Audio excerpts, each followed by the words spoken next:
Sangre, muerte, destrucción, venganza. No son palabras, son heridas, cicatrices abiertas en el alma de un hombre que lo perdió todo. Raúl Menéndez no nació siendo un monstruo, se volvió uno. Porque el mundo le enseñó que el dolor es más fuerte que la compasión. Un hombre que en su búsqueda de justicia cruzó la línea, que convirtió su sufrimiento en ideología y que creyó de verdad que el caos que sembró era un bien necesario. Porque cuando te arrebatan lo más valioso, lo único que te queda es el fuego. Y ese fuego consumió al mundo. Pero ¿qué fue lo que realmente lo llevó a ese punto?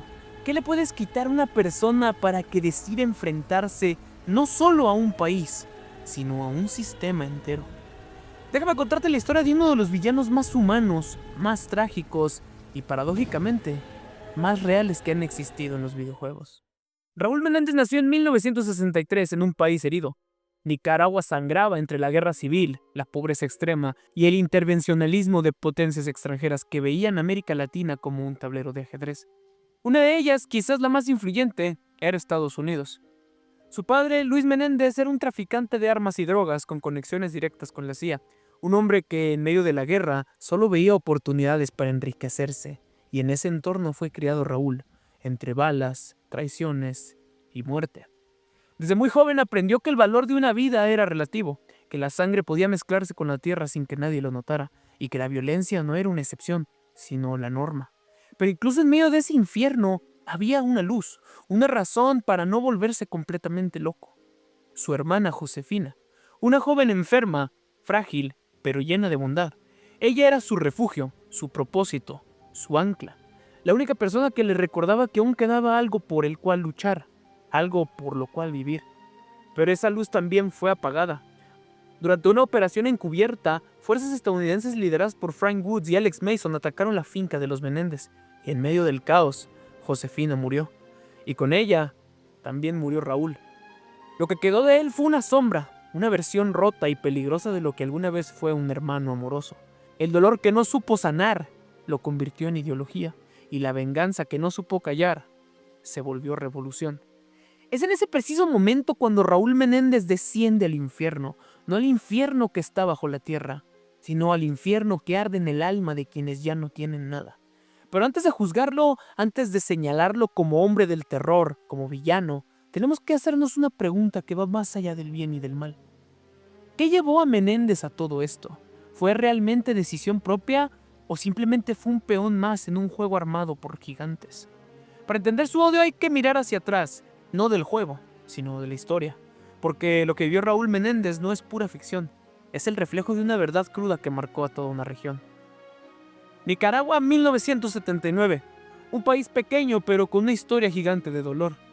Ese año, el Frente Sandinista de Liberación Nacional, un grupo de izquierda, derrocó al dictador Anastasio Somoza, quien había gobernado durante décadas con el apoyo de Estados Unidos.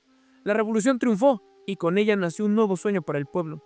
Un gobierno socialista, pero ese sueño fue visto como una amenaza por los ojos que miraban desde el norte, porque en plena Guerra Fría, Estados Unidos no podía permitir otra Cuba. Entonces vino la Guerra Sucia. El gobierno de Ronald Reagan financió, entrenó y armó un grupo de rebeldes, las Contras, exmilitares, mercenarios, campesinos reclutados, todos usados para sabotear y destruir al nuevo gobierno. La guerra fue brutal. Miles de bajas se efectuaron. Nicaragua se convirtió en un campo de batalla ajeno, donde el precio de las ideologías los pagaban los inocentes. Y cuando el Congreso de Estados Unidos prohibió seguir financiando los Contras, los altos mandos vendieron armas en secreto a Irán, y con ese dinero alimentaron aún más la guerra en Nicaragua. A este escándalo se le llamó el Irán Contra, y fue la prueba de que para los poderosos, la vida humana es solo una ficha en el tablero. En este mundo nació Raúl Menéndez. Su padre, Luis Menéndez, era un narcotraficante con conexiones en la CIA, un hombre que vendía armas y drogas en medio del conflicto, y Raúl desde pequeño conoció la sangre, la corrupción y la muerte como si fueran parte de la rutina. Pero aún así había algo que lo mantenía humano: Josefina, su hermana, su ancla y su luz, hasta que esa luz también fue arrebatada. Años después nació el fuego, Cordis Dai, un movimiento político, un culto, un símbolo, un grito desesperado, disfrazado de revolución, con ideas anarquistas, antiimperialistas y tecnológicas. Menéndez no buscaba gobernar, buscaba derrumbarlo todo. Usó redes sociales, discursos populistas, manipulación mediática y se convirtió en un mesías del caos, amado por las masas y temido por los gobiernos. Ya no era un hombre, era un símbolo del rencor que dejaron los imperios. En los eventos de Black Ops 2 se ejecuta su plan maestro. Controla el sistema de defensa automatizado de los Estados Unidos, hackea sus drones y con eso provoca una cadena de ataques que sumerge al planeta entero en una anarquía sin precedentes.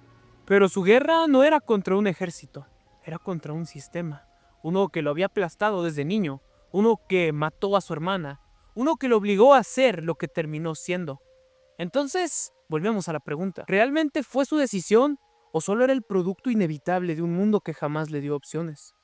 Raúl Menéndez es más que un villano, es una consecuencia, una advertencia y sobre todo, una herida abierta en la historia que seguimos repitiendo. Su objetivo no era conquistar el mundo, sino colapsar las estructuras de poder para que el pueblo tomara el control. Su guerra no era contra personas, sino contra ideas, contra gobiernos, contra imperios, y todo como una extensión de su dolor. Raúl Menéndez no fue un simple antagonista, fue un hombre formado por la injusticia, moldeado por el dolor y alimentado por el abandono de un mundo que jamás escuchó su sufrimiento. Su historia no es una excusa para el terror, pero es una advertencia. Cuando el dolor es ignorado, puede convertirse en odio, y el odio en una ideología peligrosa que se viste de revolución. Y antes de terminar, quiero invitarte a detenerte un momento, a mirar más allá del juego, más allá del villano, más allá del guión, a mirar al mundo y a la historia. ¿Cuántas voces han sido silenciadas simplemente por nacer en el lugar equivocado? ¿Cuántas personas han sido empujadas al crimen, no por maldad, sino por necesidad? Por hambre, por dolor, por enfermedad, por desesperación. No, esto no es una justificación.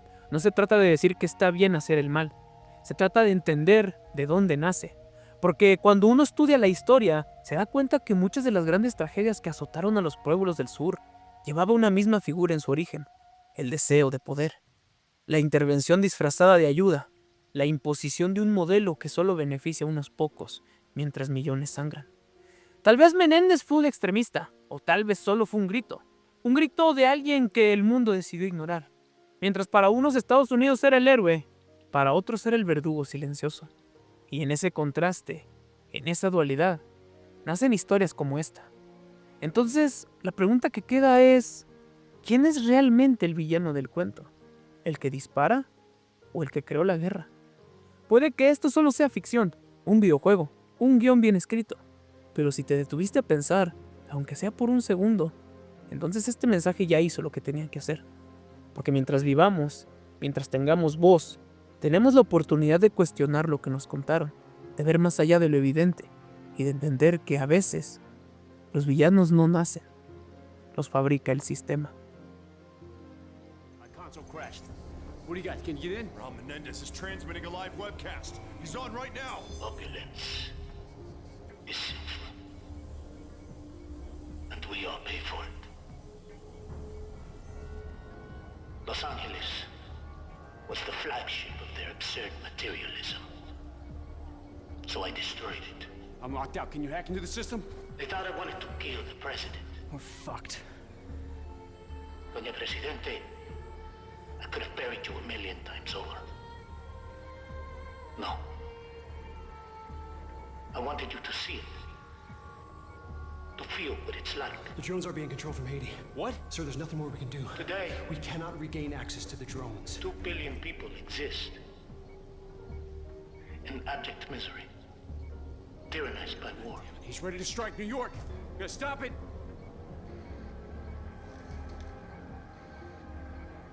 Doña Presidente, What the fuck? your war machines are He self-destructed the drones. your military Why? is crippled. You cannot stop us now. What is the rise and strike while they are down. Strike now.